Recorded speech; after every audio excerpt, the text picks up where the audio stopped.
Trump kan pernah di kampanyenya bilang dia bisa mewujudkan Amerika besar lagi, make America great again. Ini menurut Bapak dia gagal apa berhasil nih kalau begini?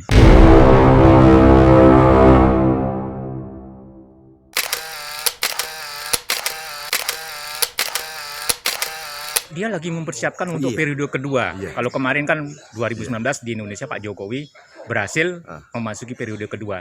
Bagaimana dengan Donald Trump yang bakal ditantang oleh Joe Biden ini dari Partai Demokrat? Apakah dia bisa memasuki periode kedua seperti Pak Jokowi nggak dia nih?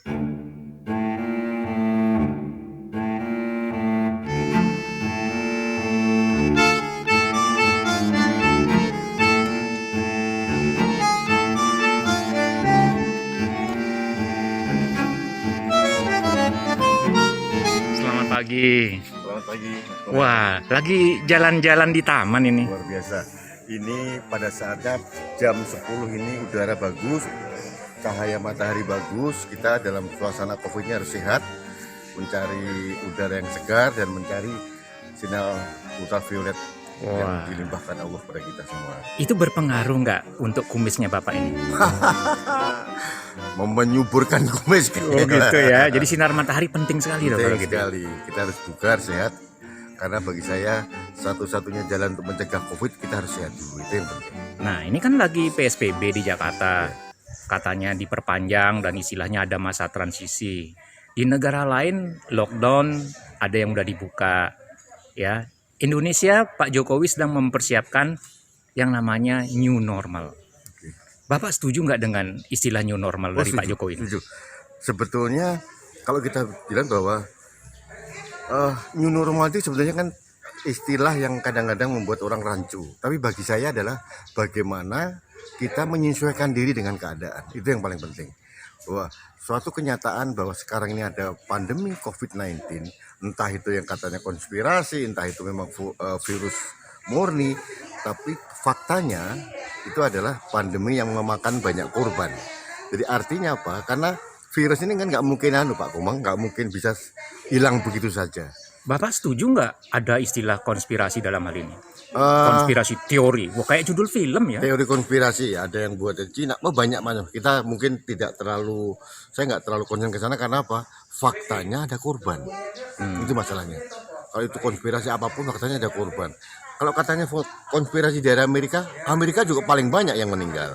Kalau itu konspirasi dari Cina, Cina pun juga paling banyak yang meninggal. Berarti patah dong teori konspirasinya? Kalau menurut saya tidak. Ini ada pandemi yang memang harus Tuhan itu sedang meriset dunia ini supaya kita harus introspeksi diri, merubah back to zero, kembali ke titik nol. Jadi artinya yang istilah kenormalan baru itu adalah bagaimana kita menyesuaikan diri dengan tata laksana kehidupan baru. Contohnya pakai masker. Pakai masker ya. Wah, maskernya merah putih nih. Oh, Indonesia, Pak. Indonesia banget ini. Terus yang kedua, sering cuci tangan, harus ada physical distancing. Saya kira itu saja. Ada jarak ya. Ada jarak. Saya kira kita harus menyesuaikan ke arah itu. Dan itu akan kita upayakan menjadi kultur kita sehari-hari. Sebetulnya Pak Komang memakai masker. Dari dulu orang Jepang sudah pakai masker sebetulnya. Ya. Adanya COVID atau tidak, mereka sudah pakai masker. Artinya memang selain virus COVID juga banyak virus yang lain. Artinya masker ini bukan hanya untuk COVID sebetulnya. Untuk membuat kita jadi sehat. Nah, kemudian kan begini, di Amerika itu banyak korban. Korban akibat COVID atau virus corona ini. Dengan berjalannya waktu, ternyata orang Amerika juga nggak bisa disiplin ya dalam menjalani berbagai peraturan yang ada. Presiden dengan gubernur negara bagiannya juga suka beda pendapat. Kemudian terjadilah peristiwa yang tragis kemarin, George Floyd itu meninggal dan dianggap sebagai malah homicide, sebagai pembunuhan itu karena perlakuannya ketika ditangkap kaki polisi itu ke lehernya dia sehingga dia nggak bisa bernapas ya, dan dia bilang I can't breathe. Pokoknya nggak bisa napas. Jadi timbul akhirnya kerusuhan. Bagaimana Bapak menanggapi fenomena yang terjadi di Amerika yang katanya mbahnya demokrasi di Amerika? Ada dua hal, Pak Komang. Pertama masalah COVID, kedua masalah kerusuhan rasial sekarang. Masalah COVID harus kita akui untuk negara-negara yang full demokrasi seperti Amerika, Indonesia bukan sekarang ini hampir susah untuk berhasil menangani dengan cepat. Tapi Bapak lihat, seperti Vietnam, seperti Cina, itu mudah cepat bisa diselesaikan. Kenapa? Karena sistem totaliter ini membuat rakyatnya nurut apa yang dikatakan pemerintah. Jadi satu komando. Satu komando. Di negara demokrasi nggak bisa. Ini yang membuat Amerika menjadi korban yang paling banyak sekarang. Oke, kembali ke masalah George Floyd. Bagi saya ini adalah titik kulminasi dari beberapa kejadian-kejadian yang dialami oleh warga kulit hitam. Jadi memang kalau kita lihat videonya banyak kejadian-kejadian ini merupakan titik kulminasi ditambah dengan orang yang pengap setelah di lockdown dengan adanya COVID ini menumpuk. Ekonomi Amerika sedang jatuh. Jadi semuanya bermuara pada satu titik dan George Floyd adalah menurut saya adalah pemicunya saja. Pemicunya dari berbagai masalah yang muncul sekarang. Dan kebetulan yang satu lagi Pak Komang, Presiden Trump tidak terlalu mendamaikan suasana. Ujaran-ujaran dia selalu membuat orang jadi marah, tidak mendamaikan, malah kemudian cenderung otoriter, mengerahkan pasukan dan sebagainya. Itu menurut saya bukan ujaran yang mendamaikan yang membuat suasana lebih cepat tentram, malah justru mengubarkan api yang sedang membara menurut saya. Jadi menurut saya memang Amerika memetik hasil dari apa yang dilakukan, termasuk oleh masuk polisi-polisi yang sekarang. Tapi menurut saya bukan single kasus masalah George Floyd, tapi ini titik kombinasi dari berbagai masalah sebelumnya. Termasuk COVID juga menjadi masalah. Donald Trump kan pernah di kampanyenya bilang dia bisa mewujudkan Amerika besar lagi, make America great again. Ini menurut Bapak dia gagal apa berhasil nih kalau begitu?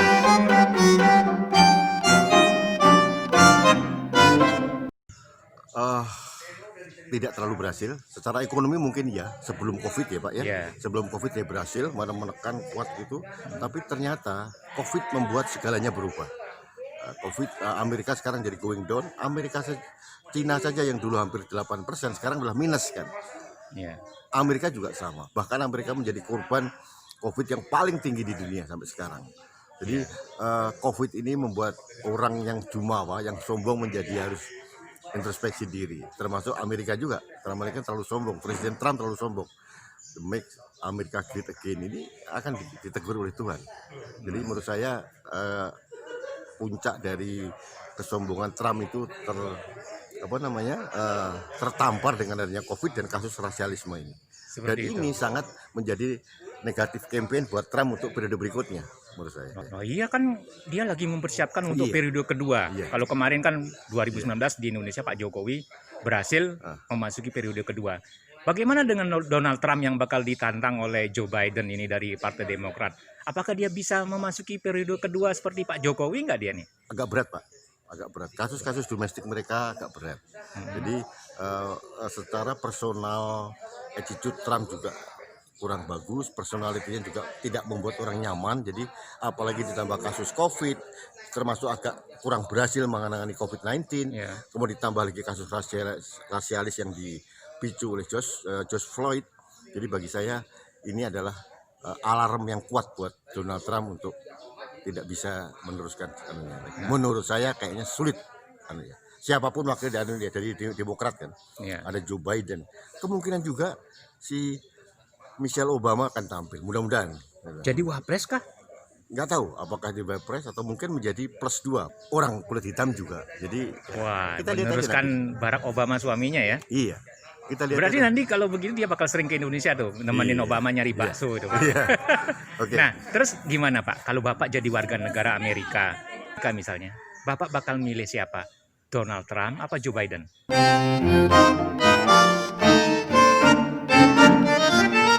Bapak bakal milih siapa?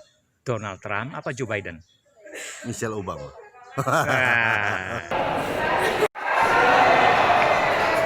Saya Kyla dan please subscribe New Inspiration Channel. Terima kasih Pak. Ya.